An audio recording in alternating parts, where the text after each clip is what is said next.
ได้รับบทมาเป็นผู้ร้ายก็จะร้ายให้สมใจมันยอมไม่ได้ต้องมีใครตายไปข้างหนึ่ง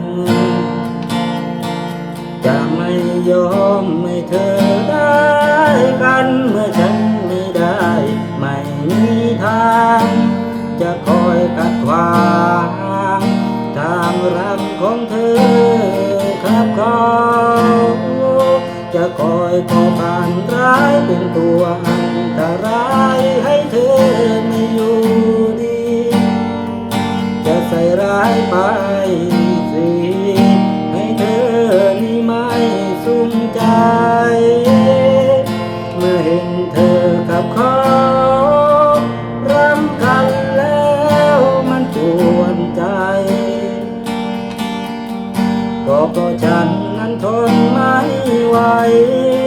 ไม่อย่างนั้นก็ฆ่ากันให้ตา